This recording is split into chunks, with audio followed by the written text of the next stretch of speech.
Hello and welcome to the first episode of this as yet unnamed podcast. I'm Guy Cocker, video games pundit for BBC Sky and Wired, and previously the editor of GameSpot UK. And I'm joined for this inaugural pod by a gaggle of top drawer gaming experts and presenters.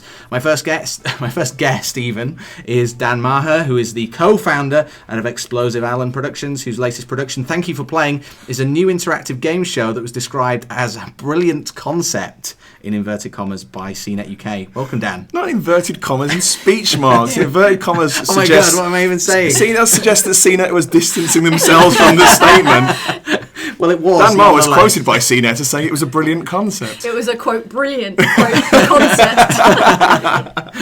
I'm sorry, Dan. It is and was it's and all will right. continue to be Don't hold back. Can I suggest that we call this Podcocker?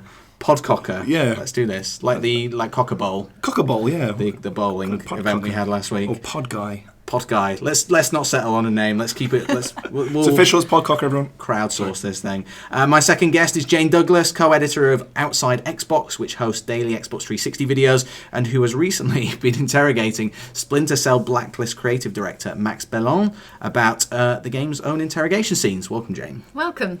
Thank you, Guy. How was Mr. Bellon? Yeah, he was great. He was really good. He looks a bit like what's his name from Lost, the lead guy.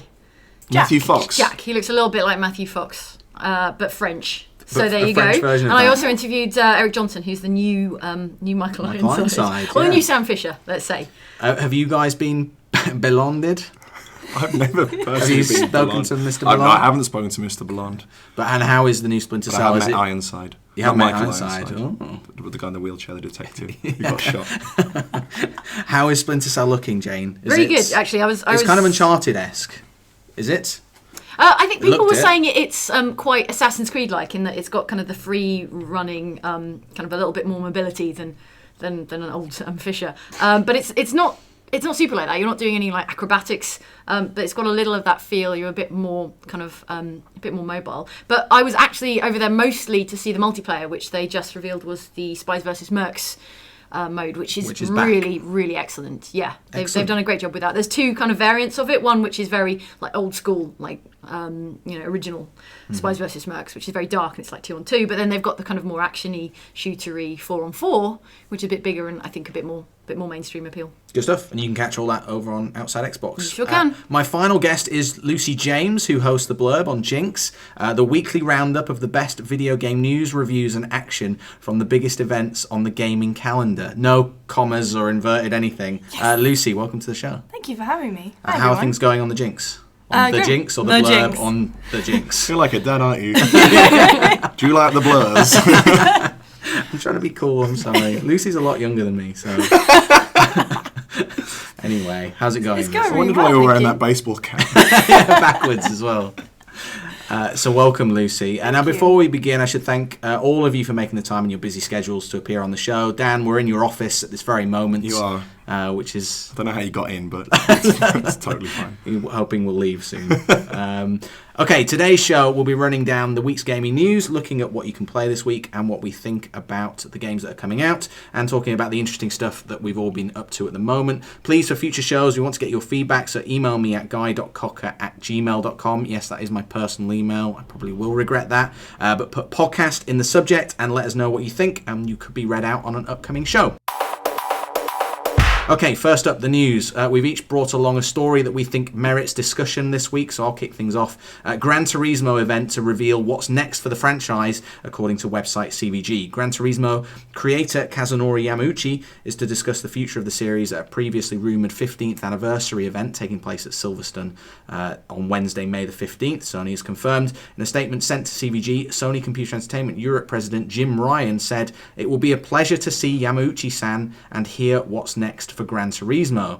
As well as experiencing the development of the franchise and comparing the virtual and real, it will be a pleasure to see Yamauchi-san and hear what's next for Gran Turismo. Over the past few months, multiple retailers have begun carrying listings for Gran Turismo 6 ahead of a rumoured release on PlayStation 3. Now, my question to you guys is, Gran Turismo, do we care anymore? And if we do, what's it going to be on PlayStation 3 or PlayStation 4?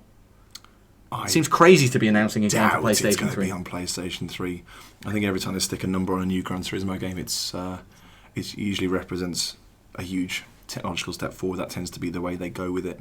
Did you play a lot of 5, Dan? Were you I didn't play a lot of 4, 3, 2, or Any 1, of to them? be frank. No, honestly, when the first one came out, I thought it was incredibly exciting. I wasn't even a driving fan, but there was just nothing to kind of match it at the time, and the level of detail they'd gone into, driving a Nissan Skyline around Tokyo at night, those kind of tracks were amazing. Just the number of cars in the game was ridiculous. Yeah. I think the problem for me with the Gran Turismo series as it's gone on is that it's focused far too much on the kind of autophilia side of it and less on the kind of the rush of driving that other games have since captured far better, I think. Sure. There's so much emphasis on the physics and the mechanics of driving without any of the kind of pleasure of it. And I know there are driving nuts out there, the Top Gear nuts, who are just like, absolutely love it. But I think we've got to a point now where I've been playing Forza 4 and Forza Horizon, and I think they've hit the balance far nicer, where the kind of assists on driving experience is incredibly friendly and accessible, and if you do want to gradually switch those off and build up to a proper sim-like experience, you can do that. But also with all the kind of environmental effects and everything else that kind of makes driving fun, they've really focused on what's outside the car as well, and that sensation of driving, which I think is just as pivotal as making sure that the cars feel great to drive. You enjoyed Horizon. I particularly enjoyed Horizon. It was awesome. Absolutely loved it. The problem with Gran Turismo 5 is every time you pop it in, there's like a 3 gig update. It takes like an hour to get into the actual game. After you've got through the PlayStation 3 update to get to that point. Right. I think the whole install now is like 10 gig or 11 gig, something mental like that. That's like MMO levels of hard drive space for a single game. Yeah. It's getting ridiculous. Could it be a Vita title, do we think? Is this like... it was touted for Vita, wasn't it, originally, I think? Yeah. There must be they must be doing some kind of tie-in with the Vita. Of some sort, yeah. They've been doing a lot of great stuff with crossplay recently. I mean, all credit to them. I think they've, outside of the Wii U and the 3DS and the attempts they've made, I actually think the Vita and the PS3 have had a much more convincing kind of cross-pollination of titles, things like PlayStation All-Stars and Street Fighter Cross Tekken and games like that, where you can actually play them.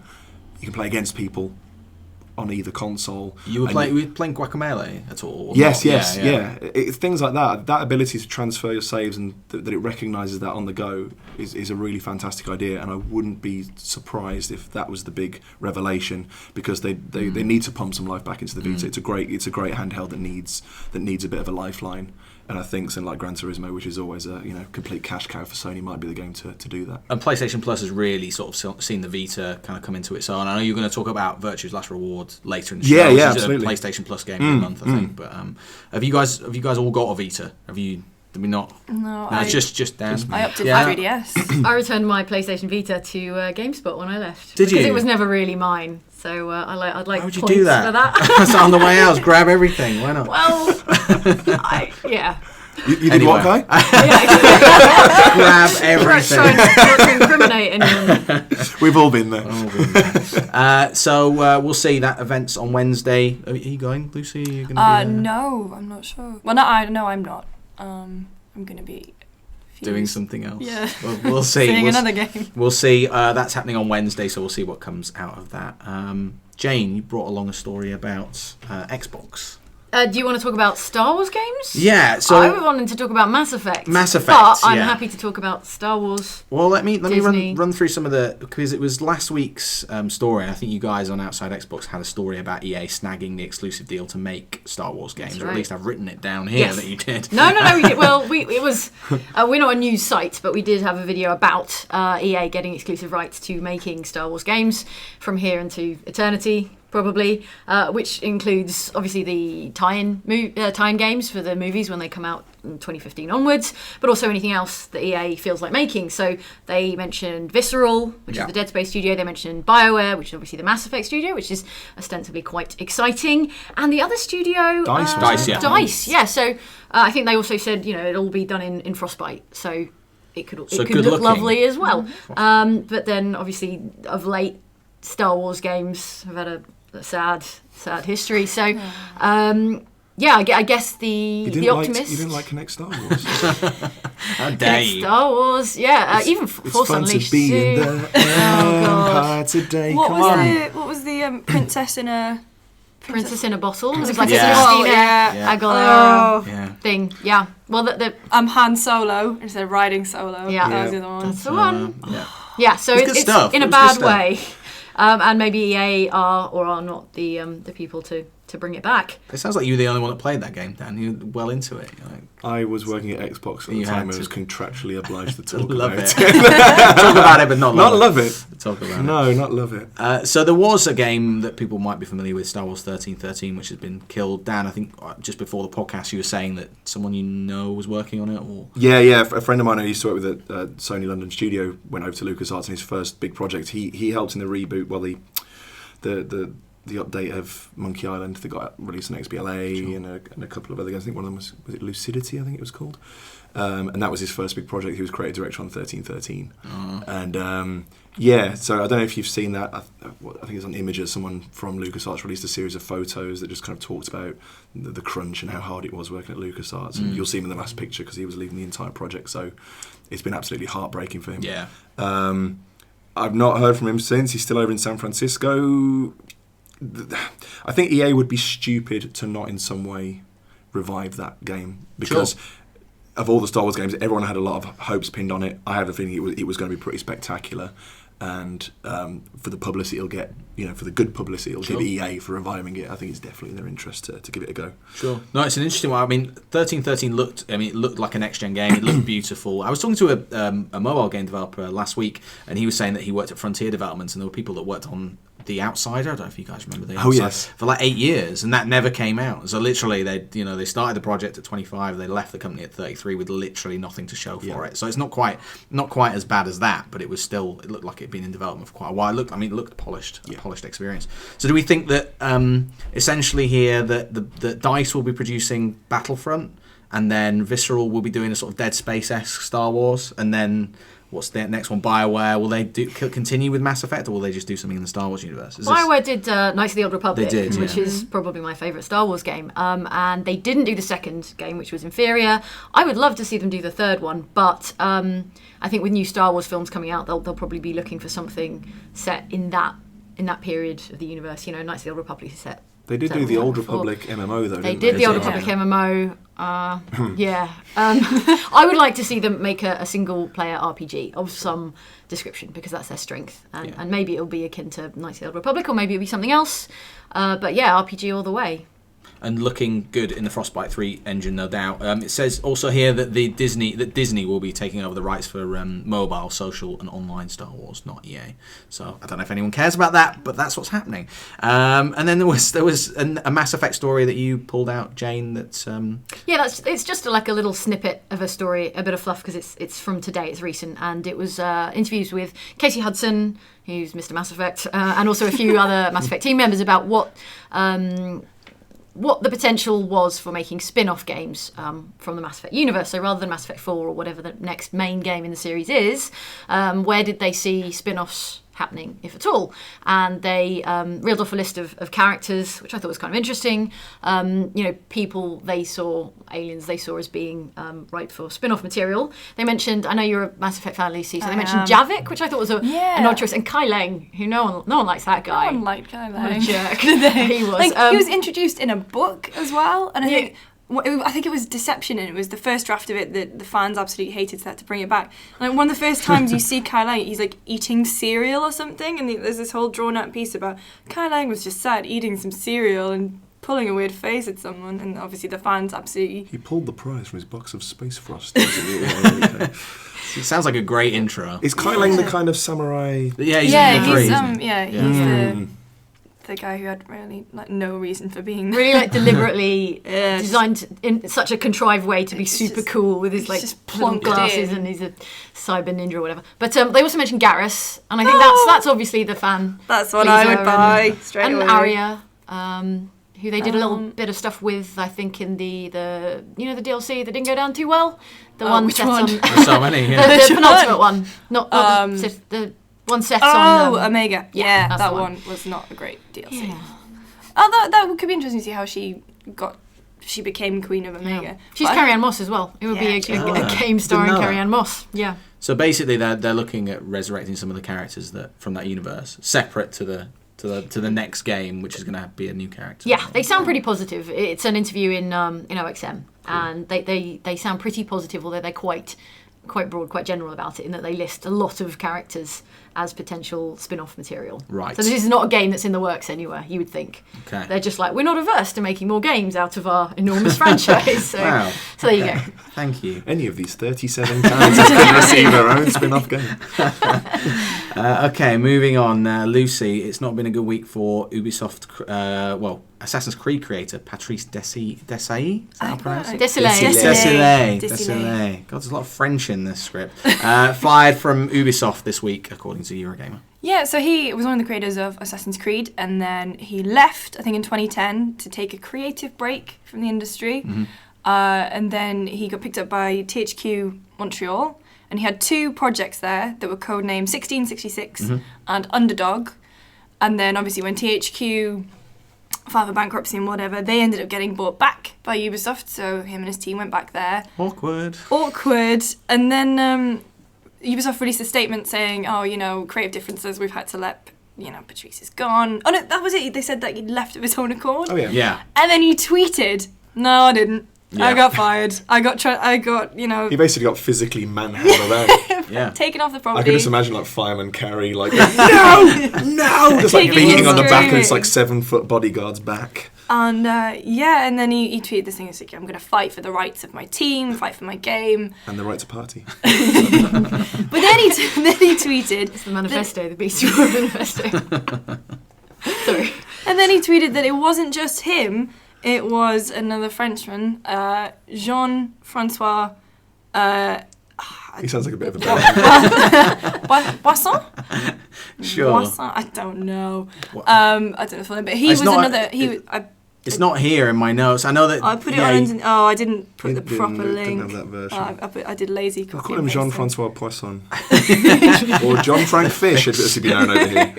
So he also worked on the original Assassin's Creed, went to THQ with Patrice, seemingly following him everywhere, and then went back to Ubisoft and then ended up getting fired along with Patrice. Similarly manhandled. What's Yeah. going on over there?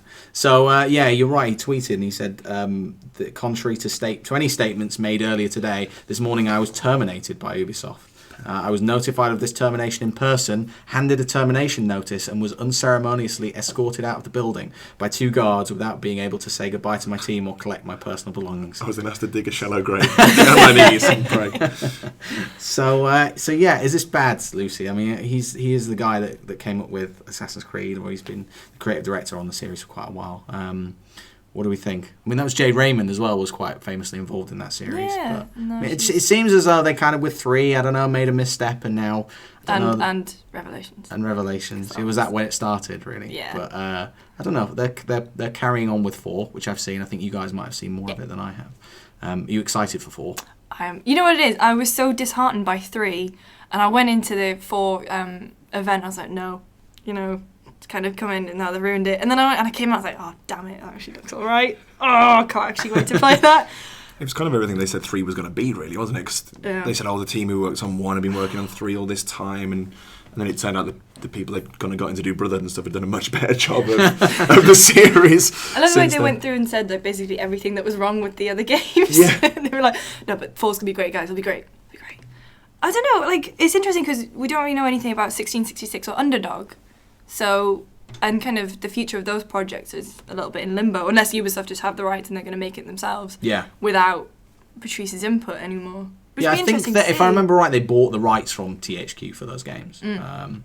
It's not great for a guy of that level to be well, it looks as though, according to him at least, he was like unceremoniously dumped from them. But we'll see. I'm sure he'll bounce back, so to speak.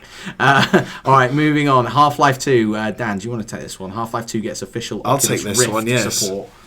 My friends at Eurogamer have reported that Half-Life 2 has got official Oculus Rift support. Have you played with Oculus Rift? I have not. It's the one thing I'm dying to get my my everyone face raves on, around I it. suppose. Get a face on. Yeah, I'm gonna get my face on with Oculus Rift. But yeah, it seems that Valve are dicking around with that kind of stuff instead of getting Half-Life 3 out. It's like, oops, something else to busy ourselves with. But yeah, I'm really curious to play. I mean, they've done Team Fortress 2, I understand already. Yeah. And that's running pretty well. But Half-Life 2, regardless of age, is obviously still incredible. Yeah. and then playing that with a giant VR headset strapped to your face is going to be great. But it just sounds like it's another kind of proof of concept.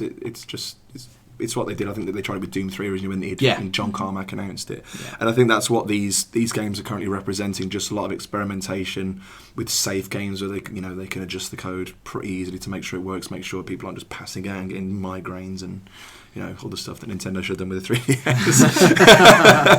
There's people posting Not videos. that I get migraines playing it, but yeah. There's people posting videos of like Dishonored on YouTube with what it looks like with each individual eye. You can't really experience it because it's obviously not within the Oculus Rift, but it's kind of people still posting it anyway. It just reminds me of those old, what are they called, the red things that you put up to your eyes and you put a disc in and you clicked it around. Like a Viewmaster? A Viewmaster, that's it, yeah. It's basically just one of those with a bit of elastic on it, isn't it? Well, if you're a developer, you can get access to the Half-Life 2 the Half-Life 2 Oculus Rift beta. You just need to set your command line to VR, minus VR, and then you can get into the Steam Pipe beta. So nice. You can already get involved. I want to get into the Steam Pipe. I think the great thing is if they allow the public to tinker with code, I think we'll be seeing a lot more kind of fan-made adaptation. I mean, can you imagine playing Slender with an Oculus Rift? That would be... You can't look away now. It's just like, those kind of games. I think I'm genuinely looking forward to especially horror games actually using the Oculus Rift. That idea of being completely enveloped in that space and that world could be genuinely terrifying. And if you don't know if you played Amnesia as well. Back in the day, I've played what was it called, Strike Suit Zero, and those guys are really excited for doing that as well on Oculus Rift. And I don't. Do we know how much it's going to be when it launches? Has it got a release date yet? I don't think it's anywhere near that. Nowhere near that sort of stage. So people who funded it are receiving the kits, like you said. I think that's the stage. But I think it's a way off being commercially viable. So some more news stories here. Who wrote the CD Projekt Red? This is all me, I think. This was a cool story I saw today in Eurogamer as well, actually. It's the CD Projekt Red, who developed The Witcher 2, have just made... And they're doing Cyberpunk. Cyberpunk and The Witcher 3. They've released a kind of a creation kit. They basically made their development tools available to all.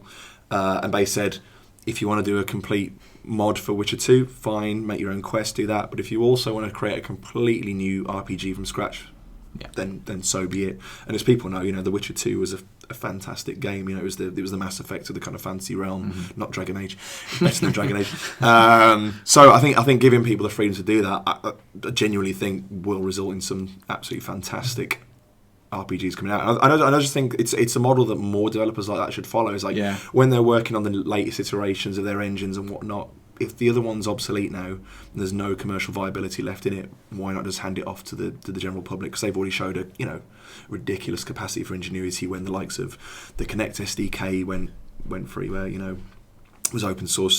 So I think the more people that are given these codes to play with, we're going to see some really interesting projects emerge out of it. Is it too late for The Witcher 2 though? Has that sort of market been overcome by Oblivion mods? I mean, that seems to be the big one that people want to mod and do. No, not necessarily. I think they're two very different approaches, especially in terms of the way that the combat operates, in the way that the storytelling operates. As I say, I think it's much closer to Mass Effect in execution than say a Fallout and Oblivion. So I think there's still some life in it, and I think you'll be especially as it's come out of Poland and Russia, of some really fanatical kind of dev communities. So I think there'll still be a lot of life in it. They're interesting, CD Projekt Red, because they are very pro.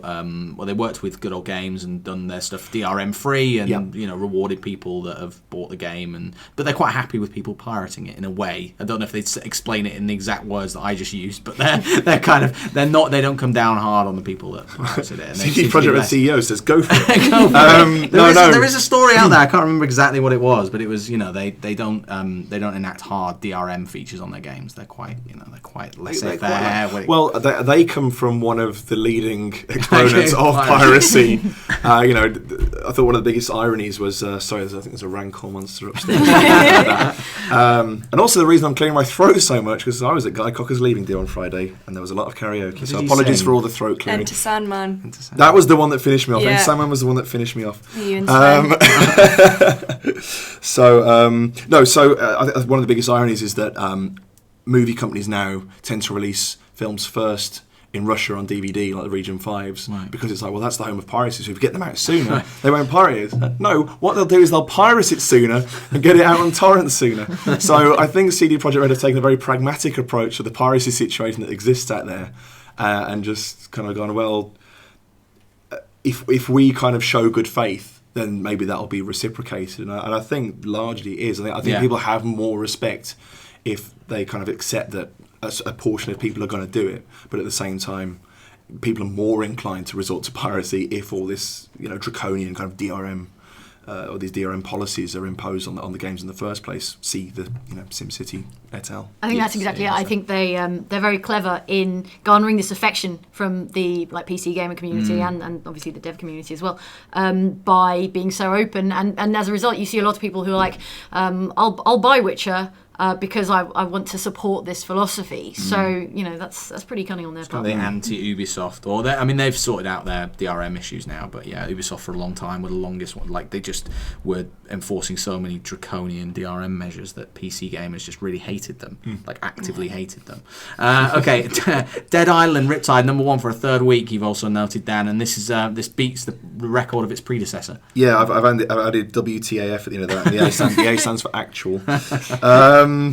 Yeah, it's kind of bewildering. I think we were theorising earlier that it's actually down to a bit of a drought in general. Yeah. People just short of options.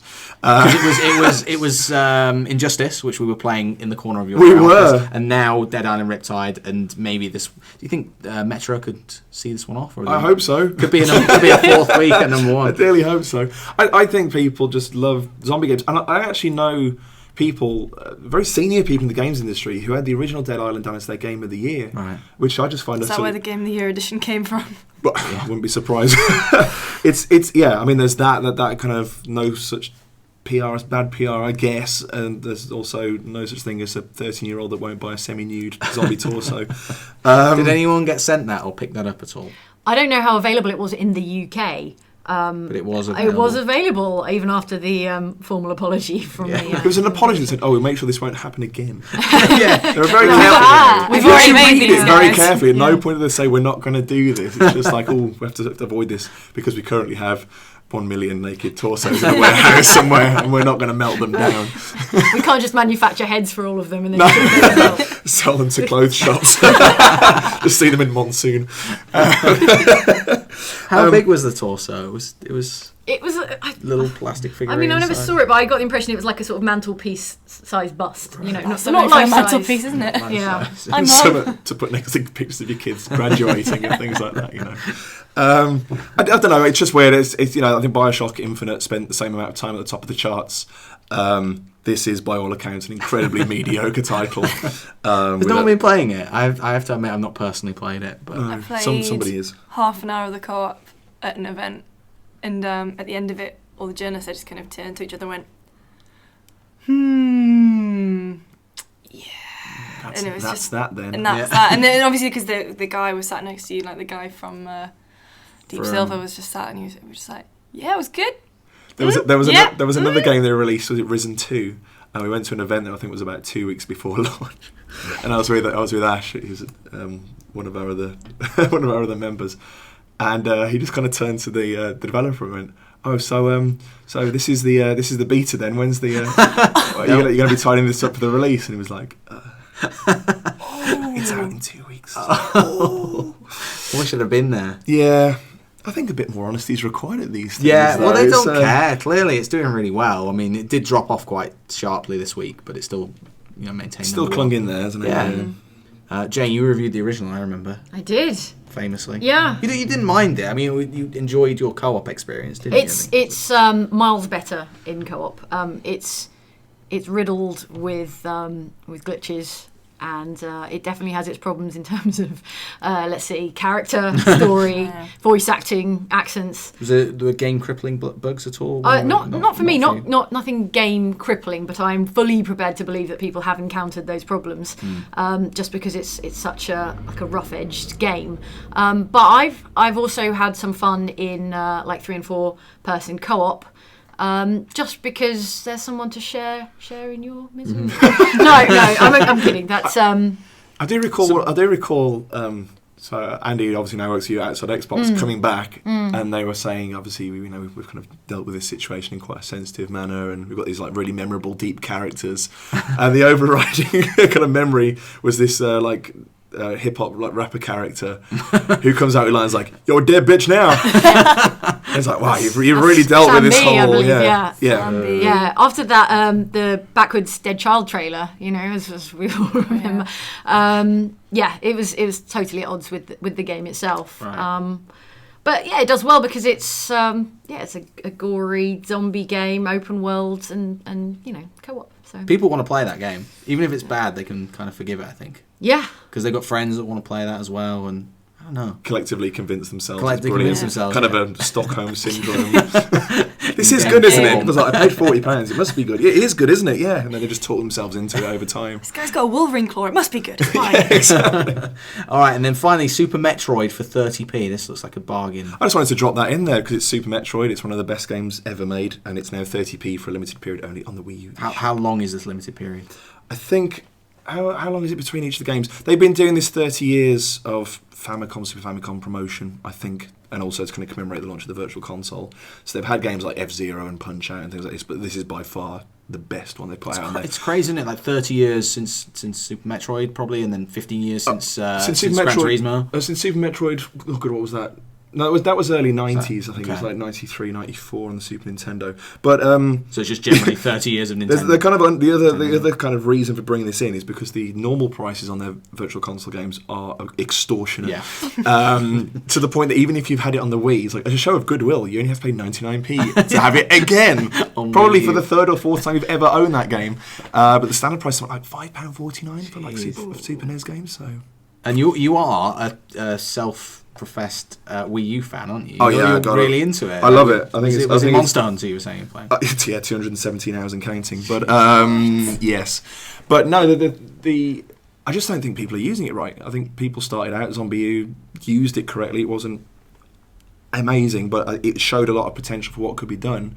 And then ever since then, it's like we were talking earlier. We were saying like Mass Effect 3 came out, sold 3 copies, Batman Arkham, and it was just this classic thing where like, oh, let's just take a game that everyone's clearly played, even most of the Wii users who are like double, triple console owners, bolt a few bits on it and just chuck it out there because we just haven't been bothered to come up with a smaller concept that can actually utilise the controller in a clever way. And I think that was the missed opportunity. They were trying to release these big blockbuster titles and rush them out.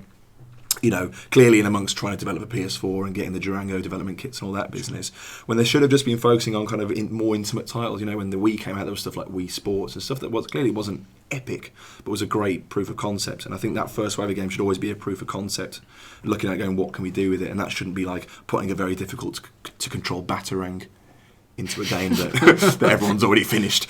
So I'm still waiting for Nintendo at E3.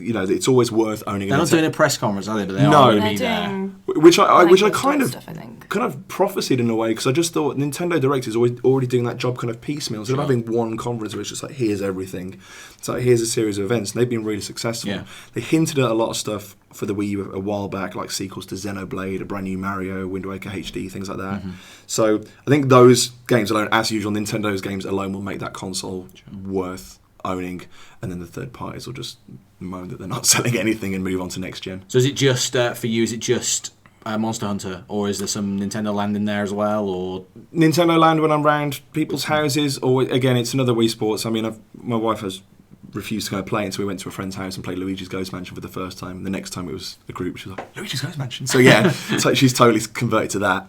The eShop stuff's been good. There's not a lot of it, but what they've released has been pretty good. The HD update of Mighty Switch Force, Runner 2 is fantastic. I think Lego City Undercover is meant to be a pretty good laugh as well. But yeah, I'm very happy with my Monster Hunter. Thank you. What about you guys? Have you got Wii U's? No, I played it. Obviously, we've got one at work. Played it as you say with friends' houses. We played the Mario Chase game, which just when you're drunk will lead to just screaming, just yelling at everyone else. Where the hell are you? Because obviously it has the camera, so they can see your face, but they can't see where Mario is. And it's like red, green. Go. It's really fun, but again, as a console, there's just not the games there that would warrant me buying it. No, these are a much more accurate representation of the general populace's opinion to Wii U, one of deep apathy. Who are you playing? You got friends you're playing with on Monster Hunter? Is it? Yeah, I've got a regular hunting party. I did a video with IGN and played with Keza McDonald and Quentin Smith and a complete beginner. They've been quite fun. And then just there's like 3 of us that are just texting each other at 9. Like, what's your wife doing? And that you know, but that's the best thing. That's the other feature of the Wii U that really needs to be exploited more, is being able to play it on the gamepad. They released a patch that let you play the entire game on the gamepad. Yeah. So as soon as, you know, super size versus super skinny's on or whatever, I can just plug the headphones in and go, I'm just going to go over here now and use text chat. But yeah. What about you, Jane? Were you yes or no? I played Nintendo Land, Zombie U a bit. I can hang on. I played that on friends' consoles, and I can hang on till Bayonetta 2 comes out, I think. Yeah, the one, isn't it? Yeah. Oh, my goodness. I sadly didn't grab one on my massive cull of GameSpot stuff, so I'll have to go and invest in one of the wheelbarrow of stuff is already like teetering. You took that sack of a body in it. Bare face line. All right, that's great. Thanks, guys, for the news this week. Let's move on and talk about what we've been up to at the moment, what's on the radar, and what else might be of interest. Jane, let's start with you. You're empty on my script. So on the running order. I didn't do my homework. I have to think on my feet. I went to see Star Trek. Yeah. This weekend. The film. Yes. The game is also out. And I went to see the video game. See the video game on the shelf. So I saw the wow. I went to see the Check out the heft of that box. At BFI IMAX, and it was spectacular. I'm aware we haven't all seen it, and probably not all the listeners have. So, and that's deep in spoiler country. I think really any sort of discussion about Star Trek, apart from it looks glorious, it's excellent fun. I think it misses some opportunities, but I think getting into that you have to start talking about plot. But it looks lovely, and I think Kirk's a bit of an asshole, but I think he's supposed to be a bit of an asshole. He's Kirk, isn't he? Yeah, he's got to be a bit of a likable arsehole, basically. Yeah, I think they walk it's a fine line, and sometimes I'm not sure, but I'm more of a Spock fan myself, and also Benedict Cumberbatch is just, his performance is worth the price of admission. He's very, very good. But are you a Trekkie or Trekker or Persuasion? Oh yeah, because they have 2, don't they? A Trekkie and Trekker. I've never. I did actually watch that. Trekkers don't like being called Trekkies. I think that's it. I think. I did watch the Trekkies documentary on Netflix. Really? Yeah. How was it? It's really good, actually. Okay, good. But the film is, because I went with a group of more hardcore fans than myself, and they were sort of arguing over points of difference between certain characters, which we won't spoil. For me, I'm more of a Next Generation fan. I watch much more of that. That's more my kind of, my era, I guess. But so I'm not so precious about original Star Trek. I'd like to think it's true to the spirit of the original, but at the same time, Star Trek was sort of needs must always a more talky thing, because it only has so much budget, and it's a TV show, and it's about them solving problems with words from week to week and occasional fighting. But this being a J.J. Abrams film, it's obviously much more about shooting things. Yeah. And it's very good at shooting things. But for the Star Trek fan that's into Strange New Worlds and the Final Frontier and stuff, it's there's not actually a lot of exploration.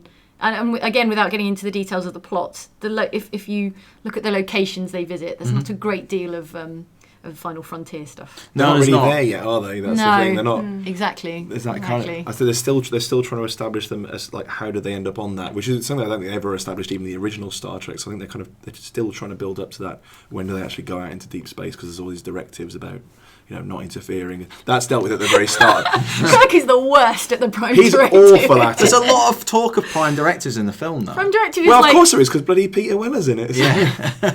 That's not a spoiler, is it? That he's in it. No. There's a cast member there. But he was like, prime directive, serve the public trust, protect the innocent, and uphold the law. And don't let people see the starship, Kirk. And Kirk's running around in the starship over all these alien worlds, and he's not a very good captain. I was listening to Kermode on the way over, and on the podcast, and he was saying that there is the diplomacy and the talking. It's just while everything's exploding, it is in there. It's just that there's so much action during the whole thing that they do the talking. He's in a volcano at the very beginning. Don't get me wrong, there is talking in this film. It's not all exploding. There are bits where they just sat around a table. There's just a guy in the background with 2 guns, just going yeehaw, just to keep the American audiences interested.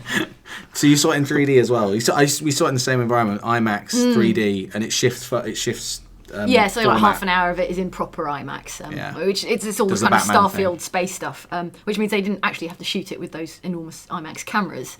It just means they rendered the special effects at like IMAX proportions. Level, okay. But it looks lovely because you're totally immersed in this kind of like spacey stuff, and by definition you're probably into spacey stuff if you're there watching Star Trek. So you excited about Star Wars now then, the J.J. Abrams? It's an awful lot of power, like, for one man to have. Like, his vision of Star Trek and Star Wars, you know, and that's basically like mainstream sci-fi for the next however many years, is his.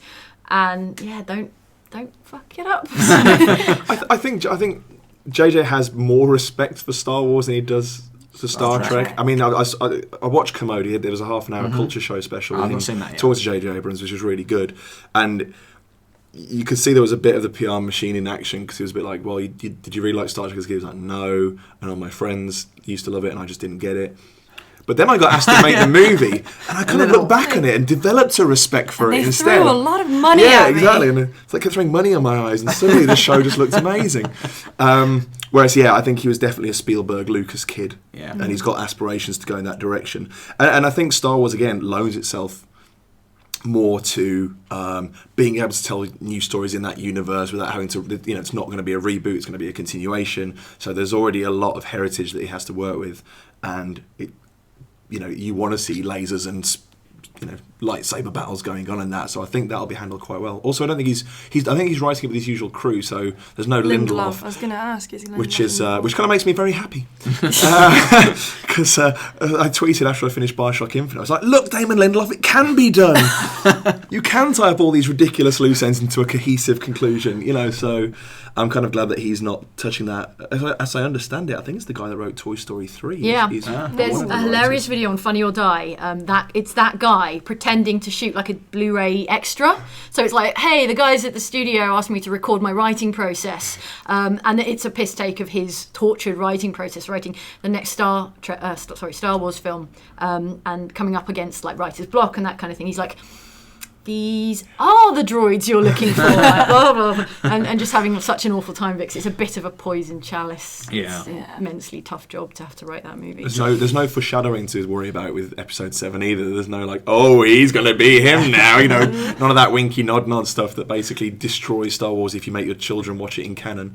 Canonically, it's because it's just like, oh, so of course he's his dad. Why is that such a big deal? Because Star Trek, I'm trying to remember, without spoiling, Jane, it does tie stuff up, okay, I think, or not? The way it ends? Yeah, the way it ends. There is an enormous problem. Don't worry, Lucy, I'm not going to spoil it, because I guess people listening may not have seen it either. And it's not out in America for a while yet. Yeah. You'll have to tell me this, because I was at the premiere, so I was just like, ah! And at the end, I heard some guy going, there was this complete plot. I was like, what? Yeah. Where? I just liked the bit when they were base jumping in space. I felt so dumb, because I was like thinking back and, so you're going to have to tell me after this. Have you seen Iron Man as well, Jane? Yes. How did you find Iron Man? Because I really loved it. I thought it was really entertaining. It was much better than 2. Yeah. I liked a lot of it. I thought the Tony Stark panic attacks were kind of unexpected. And I really enjoyed those for surprising me. There was other bits that Not so much. Sort of annoyed me a little. And they were really inconsistent with the rules about the superpower. I mean, this is, I guess, spoilery again, but it's been out longer. But, the magic fire-breathing, plant healing abilities was sort of a little inconsistent. Yeah, which is shown once, then he never does it again. Right. You think, the fact that he can now breathe huge beams of fire might factor into it somehow. No. Never. And also the fact that he's obviously spends a lot of the movie trying to get this one suit repaired. And it's not a spoiler, because you see it in the trailer. He calls in about 40 of the fuckers right at the end, and it's like, would one of those not have done? No, had to be that one. Fair point. What did you think about it? I thought it was really funny. I mean, the Mandarin thing was very funny, but that's... Oh, yeah. That was good. Yeah. No, not so much. No, brilliant. No, I thought it was brilliant. Okay. I've seen a lot of people just go, they ruined the character. And it's like, yes, you've reinvented a massively racist character, which is not surprising, considering it was part funded by China. Yeah. So you're not going to be able to have the Mandarin. Again, there's a few minutes in Chinese, apparently, that doesn't exist. Yeah, which apparently are dire. Yeah. You see a Chinese doctor at the very start, and they give him like 2 more minutes of subplot, which have absolutely no bearing on anything whatsoever. How odd. And then they've put another actress in who I think is called Fan Bingbing, and she's got a scene when Tony Stark's in hospital. Right. And even the Chinese critics have said, "Why the hell have you done this? It makes no sense." Have you seen this, Lucy? No. Oh, okay. So I'm just two gonna go along. films you've not seen. I know. Well, you've written down here that you've been playing Fire Emblem, Blood Dragon, and Dragon's Dogma, though. So Yes, lots I of have. dragons and fire in there. I have. That's just basically been my weekends and my evenings. Just not talking to my housemates. Just locking myself in my room. You did say your housemate had been stealing your cheese, though, I'm so still they don't so upset about deserve that. talking to, really. Cheese is an expensive commodity, It really guy. is, I mean, yeah. Depends what cheese you buy, but yes, it is. Tesco's finest. Let's go finest, okay. Bloody hell, loaded. The good Lady stuff. Lada. It's because I'm not in Newcastle anymore. So which of those... So I played a bit of Blood Dragon, but not Fire Emblem or Dragon's Dogma. How are you finding Blood Dragon?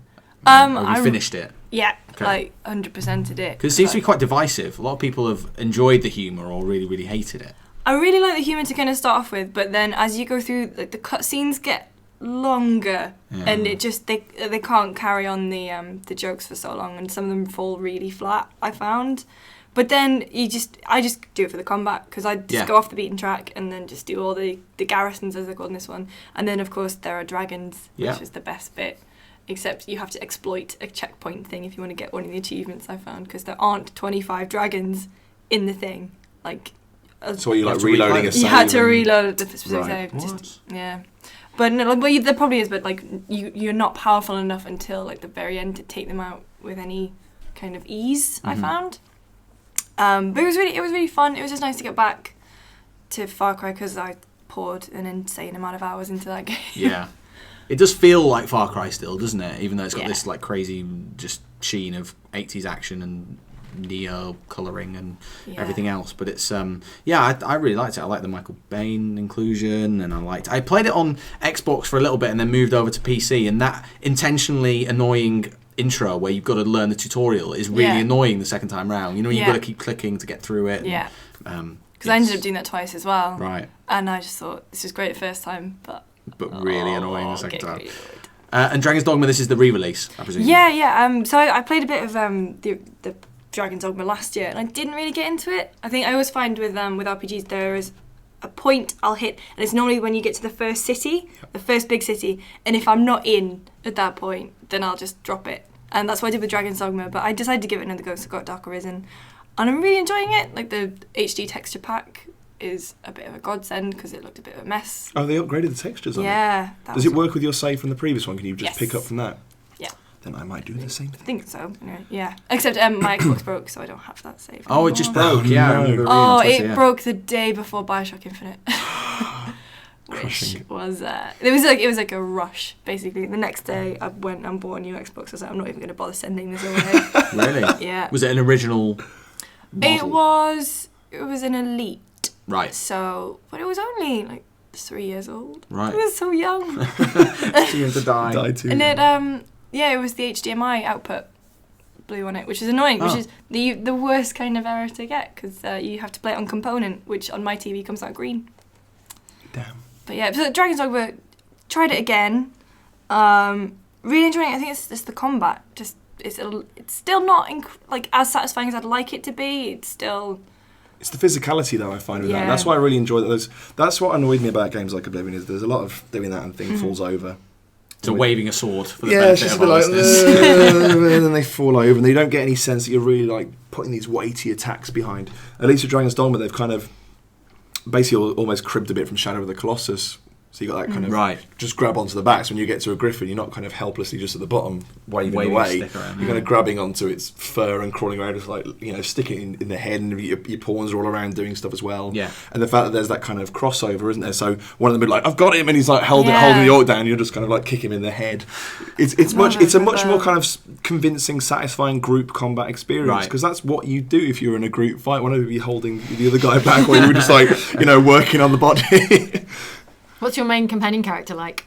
I tried to make Jaime Lannister from Game of Thrones, so he's called Do you know what? Jaime. I didn't think so.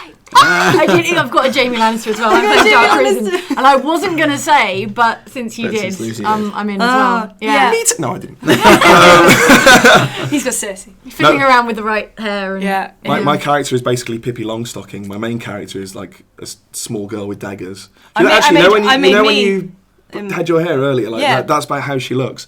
It was because of you, And then my pawn is called Bicep, and he's just this 8 foot tall Adonis. And so you've all been playing Dragon's Dogma. He's like Hodor. We just Bicep. I'm going to link into the next one though, because I have been playing a little bit of Fire Emblem, because I got sent the 3DS XL Fire Emblem edition, which is, I don't have it anymore. I had to give it back. I just got it for a little I have bit. it in my bag. I was playing it on the train. You got the 3DS just XL? Okay, Fire just the Emblem. game. Just regular. Does anyone remember the original Fire Emblem? I mean, it just seems like a really... I've got the GBA version. Have you? Yeah, there were a couple. There was a good version on the, I think it was the GameCube or the Wii. Yeah, it just seems like the developer made its name with Advance Wars, and they should have just... Intelligent Systems, yeah. Just done a new Advance Wars rather than Fire Emblem. But anyway, that's just me. How are you finding it? I'm really loving it, although I'm not very far in because I decided to play on Classic, but I can't accept it when any of my people die, and so I will reload the save, which I know defeats the object completely. Yeah. But it means I'm only up to like the second side quest, and even like chapter 6 or whatever, because I just refuse to let any of them go. I'm not a very good... How many times do you replay the same mission just to do that? I'm not a very good tactician guy, Right. so I don't really want to answer that question. Like, just playing the same one mission over and over. Is that what's And happening? you'd think I'd get there, but no. I think a minute.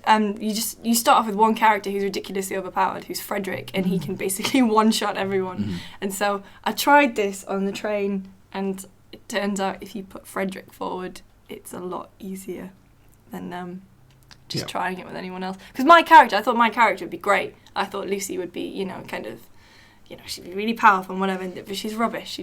She has a thunder and fire and like just rubbish. So I haven't even got to like the relationship making part yet, Right. because I'm still too caught up in trying to save everyone. Well, you need to get on it because there's some really good 3DS stuff coming. I mean, there's Donkey Kong Country Returns. I quite like that on the Wii, and then Animal Crossing Animal Crossing. is out there. It's out there for some. I've seen There some are members people of the playing press. it. Yeah, I am playing it.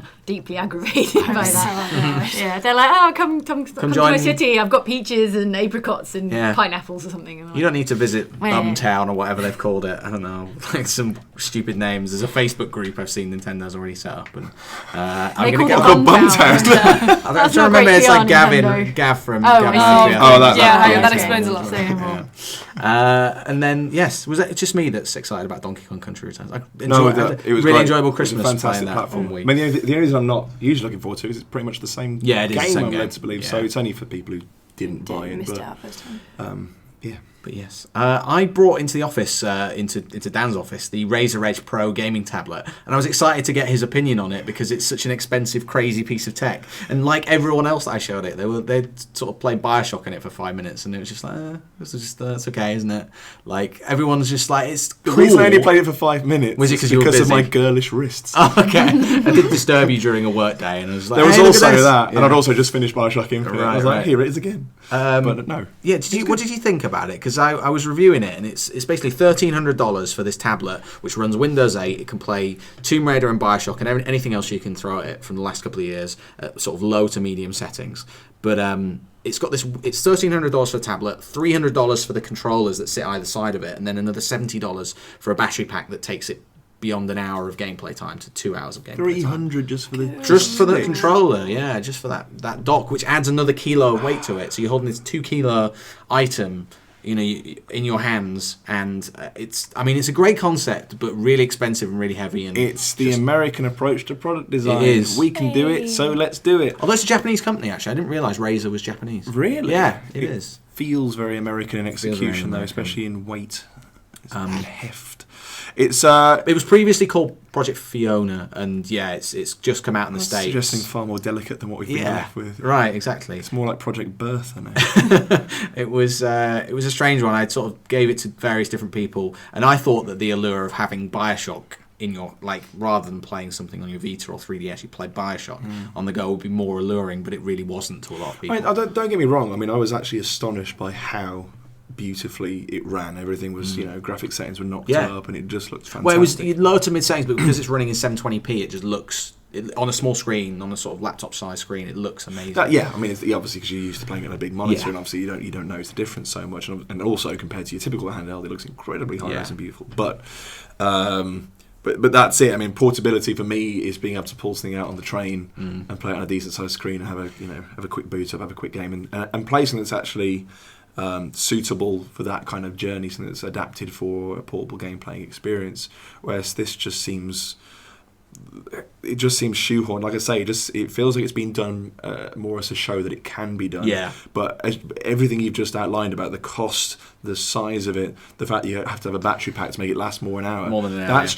That's just technology that's not ready to be on the market, basically. And it's when like the Atari Lynx came out. You know, it was like 16-bit graphics. You can play California games on it, but it's also the size of a shoebox, and you have to be near a power supply every time you play it. Hence, defying the point of being a portable device. I mean, it's useless on a flight unless you're in first class and you can, charge. Unless you're on Concorde, it's just like it's completely pointless. Yeah. So kind of a nice try, but no cigar at this point. But the idea that something like that can be portable, there's something in it. Yeah, there's something in it. I mean, the ideal scenario was weirdly that you plug it into a dock and it would have HDMI out and you run Steam Big Picture mode and plug in an Xbox controller. That was the absolute ideal. But then again, what's the point of having a portable tablet? You're going to do that? It's just crazy. But that's definitely where it's going. I think being able to play same game on the move and then plug it in when you get back home and. Yeah, I thought it was really interesting, but way beyond anything. Razer did have a story about a month ago where they did a 90% off coupon, which was like for a very limited period. But somehow loads of people got on it over the weekend, and they honoured the thing. So loads of people got this tablet for like $300. Wow, and that's probably worth it. So were you appraising it for Wired? I was just doing a review. I was doing a review of that and the Vita and the 3DS Fire Emblem, and then this. Did you guys see the Arcos gamepad? It's like an Android device that's got gamepad controls on either side, and then but it's kind of a fudge because the gamepad basically emulates touchscreen controls. So there are presets for all of the big games like Nova and I think big all Android the Android games. big ones. All the big ones, all those ones. But because it's emulating on real sticks and buttons, touchscreen controls, it goes wrong a lot of the time, and so it's kind of a weird one because it's only £130, and if you gave that to I'm again pretending to understand the teenage market now. If you gave that to a teenager, they would probably prefer it to a DS or Vita because you can social network on it, you can watch movies on it, you can play Android games that are free, and also teenagers are idiots. So, so they're that's idiots. The main reason they'd prefer it. But I don't know. Hi, audience. I thought it was an interesting one, but also like just a really weird device. I think down the line it's going to be in their interests to butter up a lot of developers, give them the SDK required to adapt it and offer that as a control solution. Then that'll have more of a chance. They're obviously trying to retrofit it at the moment, but the more new games come out that they can adapt, and I'm sure it's not going to be that difficult. No, I'm sure that it wouldn't be that difficult to do actual button and the beauty of Android and iOS is it's eminently patchable as well. There's cheap and easy. There's far less of the QA process to go through than consoles. Dan, you've written down here Battle Block Theatre. Persona 4 Arena. You're looking forward to Persona, but you've not played it yet. Is that Persona 4 Arena, that's right, yeah. I kind of put it down just because I wanted to talk about it, and if anyone who is publishing it hears this, then they are more than welcome to send me a copy. The special edition is still available. I looked last night. Is that the one with the yellow vinyl? The yellow vinyl, it's got a jigsaw puzzle. Yeah, key ring. Complete aside, you see that jigsaw puzzle the guy put together was like 45,000 pieces, and then it collapsed. Amazing. Persona 4, just a general. No, just a general jigsaw puzzle. It had the Queen on it. It was amazing. That's beside the point. Yes, I'm playing Persona 4 Golden at the moment on the Vita. I put about 110 hours into Persona 3 only very recently because it was cheap on the PSN store, and I never thought I'd kind of sworn off JRPGs. I never thought I'd go back to one again. But Persona 3 just has this incredible balancing act of being a kind of almost like a roguelike dungeon crawler. It's like randomly generated dungeons, but with an end, and then offsetting that with a kind of a Japanese dating sim, and somehow the result is just utterly compelling. I don't think either of those parts individually worked so well, but the way I saw it was almost like the real life segments were less of an analogy for real life than the tower bits. The tower's like it's just this endless slog, and then at the end of it, there's no reward. It's like that's life. But but the bits in school is like you're just the most popular guy in school, and everyone wants to be your friend and talk to you, and you're brilliant.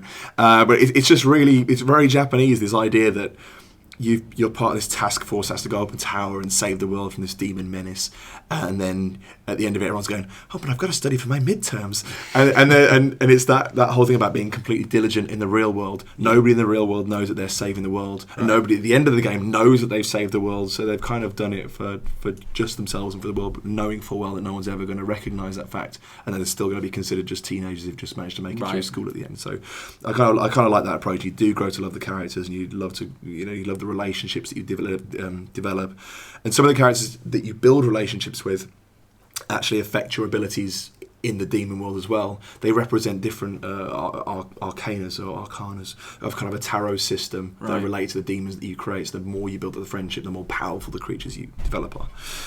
And one of them is like this guy who's terminally ill, and you meet him in this park, and over the course of it, he wants to write a story with an ending and stuff, and by the end of it, you're just like, oh my god, and the last thing when you actually build, complete your kind of friendship with him is when he passes on and dies, and it's like, wow.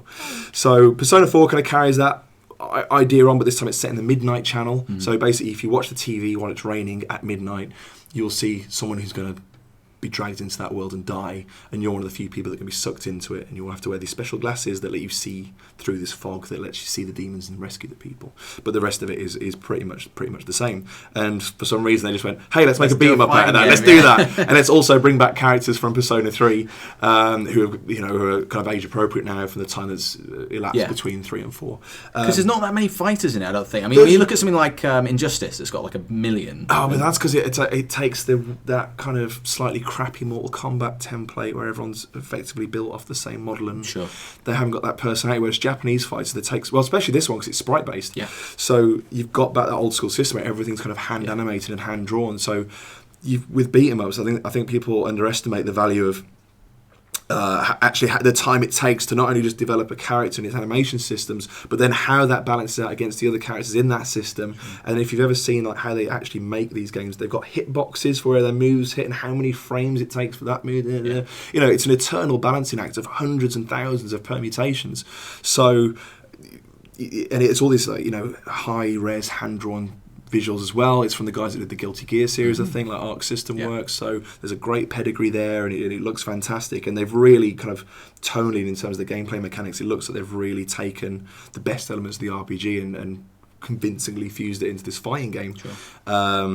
But apparently one of the jokes is though nobody understands why it's happening. Right. All the characters in Persona 4 is like, I don't know why I'm fighting, and all the characters in Persona 3 it's like, well, I'm here and we need something. I think. So they're acknowledging that. So we should all just have a fight, I guess. And it's a bit in jokey, like at the kind of arbitrary nature of why it's been turned into a fighting game. It's funny as well because I think a lot of people reading around have enjoyed the game, but it's taken a while to come over to the UK, and the special edition doesn't really make up for the fact that you could have imported it on PS3 for quite a number of months. Not at all. Yeah, you were nodding there, Lucy. You into Persona as well? No. Okay. I was just nodding along with the conversation. Right. Okay. it's just you, Dan. What's Battle Block Theatre? Battle Block Theatre is a game from the behemoth of the behemoth. Okay. The guys who did Castle Crashers, Alien Hominid. They started out as a Newgrounds Flash game developer. I think Alien Hominid was actually a Flash game originally, and then they developed it, and they've really just gone from strength to strength. And Battle Block Theatre was introduced to me by Simon Chong, who's over there, which is why I've referenced him because he's sat in the corner. He's our audience. Give us a woo. And it's a brilliant platformer. It's done in their trademark visual style. This is XBLA as well. It's an XBLA game. The story, which is told in quite an excellent cutscene, they have basically the best narrator VO artist I've ever heard in any game ever, who kind of also narrates the action as you're playing and all the other cutscenes. He's just got, I don't know where the voice comes from, but it's just incredible. It's basically this guy, what's he called? Hattie Hattington takes all of his friends on a boat, crashes into this island which is run by these sadistic cats who put a magic hat on Hattie, and he becomes this kind of overseer of this really violent, evil game show which all these little friends have to participate in front of an audience of cats. It's kind of a gladiatorial platforming arena. But it's entirely comprised of blocks. The whole system is about blocks and using and manipulating hundreds of types of blocks, all of which have got dozens of applications, and all of which are just deployed in increasingly ingenious fashions. And it's just about the customization of your characters. It's about the flexibility of the world. You can build your own worlds. It's got an incredibly executed co-op one, which is one of the most kind of intuitive and beautifully handled co-op systems I've ever seen. And it's one of those that very, very cleverly adapts to whether you're playing on your own or whether you're playing with two people, and makes the two-player experience, a lot richer rather than just being a retread of what you could have done in single player. And you've been playing it in co-op? I've been playing in co-op every lunchtime recently with Simon. We have, as you said, we were playing in the corner. Not some dank, strange corner. We've got an arcade cab in the corner. We've rigged it up to that. And it's the perfect kind of lunchtime experience. We go through one of the chapters every day, basically. We've just been working through it. But Simon was basically, imploring me to play. And I was like, I'll get into it. And he downloaded it here, and I started playing. And it just handles beautifully. It fit everything. It's hard to explain, but everything just does what you want it to do. There isn't like any kind of weird inertia or momentum. It just feels very natural, and everything you kind of want it to do, it does, and it's executed in this very simple but beautifully complex way. And it's XBLA only, is it? It is, yeah. Okay. So it's worth checking out. And we were playing Injustice as well. Yeah. I've not had a chance to really pick it up again. Have you stuck with it, or are you? I played through the story mode. Yeah. I think its charms are quite limited. Right. They have in many ways tried to pander to the hardcore fighting crowd. When you check moves, it'll tell you the whole frames and all that kind of system. But in those games, I find it far less relevant. There's a lot more kind of dialer comboing in that, where it's just you execute the button sequence and the combo comes out, and you can, if you're persistent, work out how to do that. But I've always found the system of NetherRealm Games, and it's Ed Boon, who previously did the Mortal Kombat franchise and has now kind of reclaimed the Mortal Kombat franchise. There's just this very kind of rigid feel to it, and there's difficult to describe. It's very difficult to describe. They make the right parts accessible. They make the spectacular parts accessible, which is great when you want to see all the specials first. You're like, oh, what does Superman do? What does Batman do? And you execute the moves. But then the second time is like, oh, now I know all I have to do is press the right trigger. And it's not like in Street Fighter, you're in this kind of like panic state where it's like, I've got my Ultra Ball, I'm about to die, but I've got to do a double fireball and execute that, and I can cancel into this and do that. And there's so much more kind of strategy and tactic involved in that, whereas it's like, I'm going to press the fight, but and you do the move again, and you do the animation, and you watch it. Did you work out, because we were trying to work out the bits where you clash, what are they called? The bits the wager, man. I mean, even that is like just really half-arsed. Right. You can, if you counter a move at a certain point, you can wager a certain amount of your super bar against the other one, which is usually done when they've got none and you've got a full bar. They've just spunked it on a super move and you do it. And then the reward is you do a bit more damage, or if they match it or they actually beat you out, then they. But the thing is, you're never gonna not use the maximum amount of your bar to guarantee to win. If you've both got max bars, you're both going to do it. Even if you don't, so it's a deeply flawed. It's a brave attempt, but it's just a deeply flawed and ultimately pointless system. Okay, all right. Well, there we go. So definitely check out Battleblock Theatre. Avoid Injustice. Don't avoid it. It's a good laugh, but there are other games out there. Okay, just time to look at some of the games that are coming out this week, what we think of them, what the reviews are saying, and generally if they're worth checking out. These are the week's big releases. Metro Last Light. I've been playing this. Anyone else? No. It's pretty good. I played about an hour of it. What do you think? No? Well, I think the best things about it, the atmosphere, and I think that's the impression of one of the rats in the system. It is a good. I don't know if it was just because they, like the preview that I played, it was just a very strange place to put you into it, and it was just a bit boring. Also, I found the AI was ridiculously stupid. At one point, I was just crawling. They forced you into a forced stealth section as well, but it wasn't finished code. I should probably say that it wasn't finished code, so they might have fixed that. But I could crawl in front of the people, just on your knees and just crawl in front of them, and they just wouldn't see you were there. Right. Even they could shine a torch at you, they wouldn't see me. I was just like, oh. And then and if they did, it was just really easy to take them all out. And this was on normal. It'd be amazing if a game had a stealth mode like in comedies when they pretend to be statues. Yeah. And you could just do that, just adopt a pose. That'd be amazing. Sorry. It's currently on 82 on Metacritic. Yeah, I mean, I've not played all of it, but I just from that impression. And also, have you got into the bit with the really bizarrely overdone jiggle physics yet? Yes, I have, yeah. That was a bit yes. weird. I've read about this in the reviews. There's a cabaret kind of There's a cabaret bit, and it's just... But it's meant to be the Bolshoi ballet, isn't it? But they've now become a kind of tawdry Moulin Rouge kind of cabaret act instead. But they could put Dead or Alive to shame, those women. Yeah, I think it was. I think very Rich Stanton reviewed it for originally. Eurogamer, and he was like, "Yeah, I hate to break it to you guys, but they don't move like that." Yeah. But he's also you watch the show, and then if you want, you can go backstage and see the girls, and it's just like I think I had to go through the backstage bit. And, you have to go past and you see. I don't know, like, because the story it's quite interesting, and I've interviewed the writer, and he's a really interesting man. It's Dmitry Glukhovsky. Dmitry Glukhovsky. Yeah. And he's really interesting, and he has a lot of ideas. And like, I think the main thing about the books is that they're more like a political kind of satire, I suppose. Yeah. Yeah, 'cause Each there's individual tube's underground station of the Moscow metro system has its own sort of political leaning. So you get like the Nazi equivalents, and then the sort of hardline socialists, and then lots of different politics at play, and that's the most interesting part of it. The shooting is not as good. Which London underground station would you say would be the This is dangerous. the equivalent? What do you think would be the fascist nation if a similar nuclear fallout befell I London? really... Come on, I don't. it's Camden, isn't it? Come on, say it. I know Camden's pretty progressive. Nah, it's not. It's quite progressive. You'd be surprised. That's the right area of Camden. So Metro Last Light is doing well. Metacritic. Are you have you been playing it, James? I haven't played it I haven't seen it for a long time. In fact, I previewed it a long while back at GameSpot. When it was Metro. You actively avoid it. I tried to wave a copy in front of your face. Yeah. No. I'll look anywhere else. Back when it was Metro 2034. Was yeah. Well, I don't think it was ever formally called that. I think that was like a code name for it. But yeah, back when it was sort of informally known as that. That's the last time I saw it properly. There's a weird bit when you go on because the best bits are when you're going through the underground system and you're seeing like the pig farming going on and just the jugglers and the like shadow puppetry and all that sort of stuff. There's a weird bit where it breaks the fourth wall where you see the Metro books on the table. Oh, and they have Metro 2035. 34 and 35 because those books exist. It is a trilogy. But I think this game he wrote isn't based on it's a not, book. It's this is the one he wrote just specifically. It just seemed weird seeing the Metro books in there. It just seemed like... It's kind of like a Stranger Than Fiction thing where he opens it up and he's like, Antonov, open the book.